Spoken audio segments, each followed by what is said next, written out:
धड़े में सिंध मेमून इत्तेहाद जे सॾ ते सियासी ऐं कारोबारी शख्सियत अरबाब मोहम्मदीन जे गिरफ़्तारी ख़िलाफ़ एहतिजाजी रैली। धड़ो में सिंध मेमून इत्तेहाद जे सॾ ते पीपी अॻवान ऐं मशहूर कारोबारी शख्सियत अरबाब मोहम्मदीन मेमून मथां मुबैना केस दाख़िल थियण ऐं संदसि गिरफ़्तारी ख़िलाफ़ हाफ़िज़ सईदुल्लाह मेमून, अब्दुल हमीद मेमून, रजिब मेमून, अब्दुल अज़ीज़ सुमरो, अकबर लाशारी, ज़ुबैर सोनारो, यूसी खानपुर जे चेयरमैन रियाज़ सुमरो ऐं ॿियनि जी अॻवानी में सवें माण्हुनि सरकारी अस्पताल खां सुज़की स्टाफ ऐं पंजारी पुल ताईं एहतिजाजी रैली कढी, जेका अवामी मेड़ाक में तब्दील थी वई। रैली में सुमरा इत्तेहाद, JUIS, सिविल सोसाइटी समेत सवें माण्हुनि शिरकत कई। उन मौक़े ते अॻवाननि ख़िताब कंदे चयो त पीपी अॻवान ऐं हैदराबाद जे मशहूर कारोबारी शख्सियत अरबाब मोहम्मदीन मेमून मथां काफ़ी महीननि खां मुख़्तलिफ़ कूड़ा केस दाख़िल करे खेसि जेल में रखी संदसि मथां मुसलसिल बदतरीन तशद्दुद कयो पियो वञे। हिननि PPP चेयरमैन जनाब बिलावल भुट्टो ज़रदारी साहब ऐं ॿियनि खां मुतालबो कयो त अरबाब मोहम्मदीन मेमून ख़िलाफ़ इंतकामी कार्रवाइयूं बंदि करे हिकदमि संदसि मथां कूड़ा केस ख़त्म कया वञनि, न त ॿी सूरत में वज़ीर आला हाउस कराची आॾो एहतिजाजी धरणो हंयो वेंदो। चोरी करे उनजे कूड़ू सयूं करे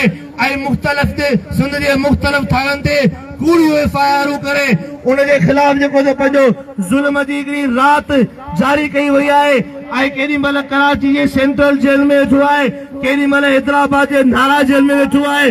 सिंध जे जेलनि में जेको त पंहिंजो हुनखे क़ैद ऐं बंदि कयो पियो वञे, हुनजे मुलाक़ातनि ते पाबंदी मणी पई वञे। हू को इंटरनेशनल दहशतगर्द कोन्हे।